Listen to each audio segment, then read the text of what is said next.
35% corporate tax rate. But despite passage of that legislation, companies could still substantially lower their taxes by moving chunks of their businesses to their foreign subsidiaries. I think when people hear that all these companies are moving overseas because of taxes, they think that doesn't smell right. Yeah, the question is, does a company have a moral obligation to pay its fair share? Swiss tax attorney Thierry Boitel. I think many companies in the US would like to keep the jobs in the US if they could. But they also need to keep the shareholders happy, and they are in the US in a corporate tax nightmare because it's the highest tax rate in the world. The U.S. actually has the second highest rate in the developed world after Japan, and they've considered lowering theirs. We are dealing with a tax system that is a dinosaur. One CEO who would talk to us is John Chambers, head of Cisco, the giant high-tech company headquartered in San Jose. He says our tax rate is insane. It's forcing companies into these maneuvers, especially when many other industrialized countries, including Canada, are busy lowering their tax rates in order to lure our companies and our jobs away. Every other government in the world have realized that the U.S. has it wrong. They're saying, I'm going to have lower taxes, period. That's what you see across all Western Europe. That's what you see in Asia and the developed countries. Are you judged as a CEO on things like this, on taxes? Absolutely.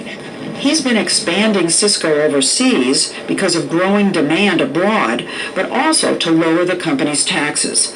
Economist Martin Sullivan says it's standard operating procedure for companies like Cisco.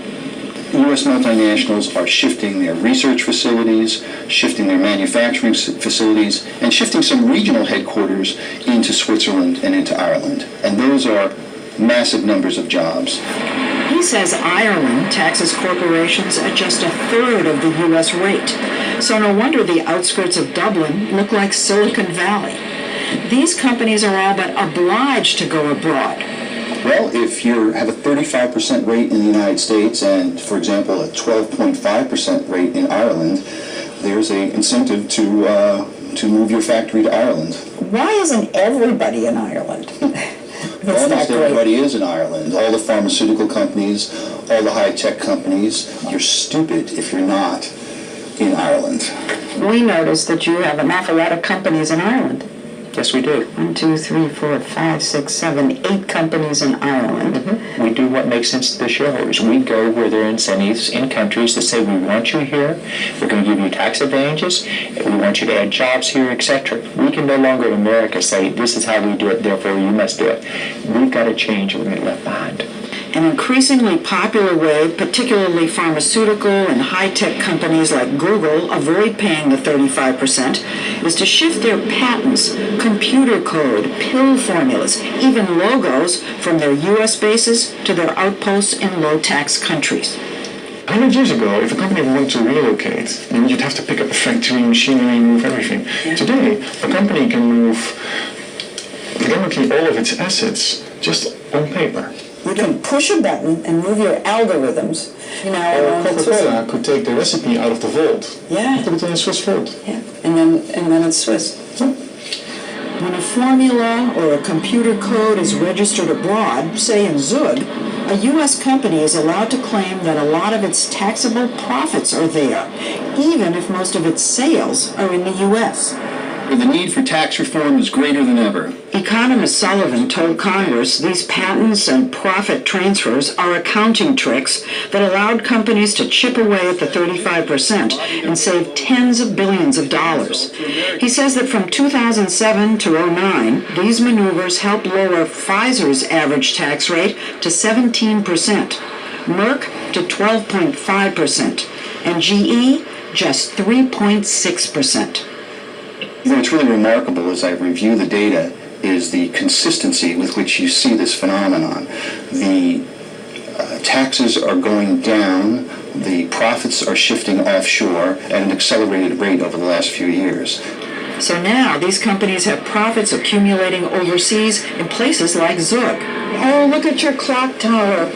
If they bring the money home, it's taxed at the full 35%. If they leave it overseas, the IRS can't touch it. In other words, the tax law all but forces companies to keep their money out of the country indefinitely.